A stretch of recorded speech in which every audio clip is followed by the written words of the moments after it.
नमस्कार मैत्रिणींनो, स्वागत आहे तुमचं माझ्या यूट्यूब चॅनलमध्ये। तर आज आपण बनवणार आहोत झटपट अशी पोह्यांची रेसिपी। चला तर मग आपण सुरुवात करूया।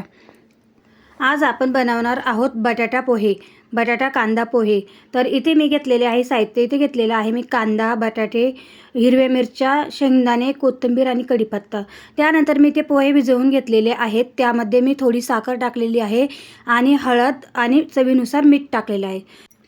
इथे मी कढाई घेतलेली आहे। कढाईमध्ये एक ते 2 पळी मी तेल टाकून घेणार आहे। त्यानंतर आपण सर्वात आधी आपण इथे शेंगदाणे तळून घ्यायचे आहे। मस्त कुरकुरीत असे लाल होईपर्यंत शेंगदाणे तळून घ्यायचे।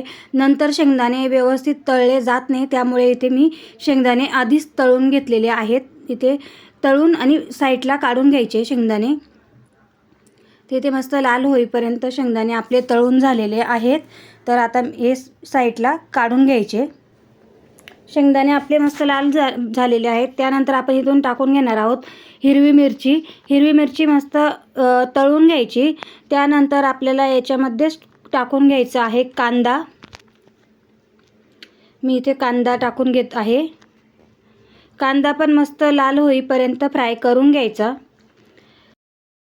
इथे आपला कांदा थोडा लाल झालेला आहे। त्यानंतर मी इथे टाकणार आहे बटाटे आपण थोडी वाफ देऊन घेणार आहोत। बटाट्यांना पाण्याचा एकही थेंब न टाकता आपल्याला तेलामध्ये वाफ देऊन घ्यायची आहे। तर इथे मी थोडं झाकण ठेवून घेणार आहे।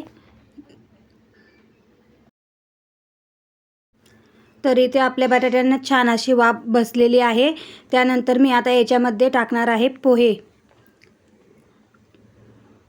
हे बघा, थोडे मी पोहे याच्यामध्ये मिक्स करून घेणार आहे।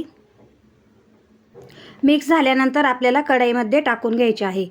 तर एकदम सोपी आणि झटपट होणारी अशी रेसिपी आहे।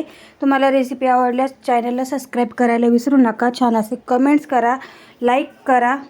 पोहे टाकून झाल्यानंतर त्यामध्ये टाकणार आहे कोथिंबीर आणि आपण तळून घेतलेले होते शेंगदाणे, तेही यामध्ये टाकून घ्यायचे आणि मिक्स करून घ्यायचे।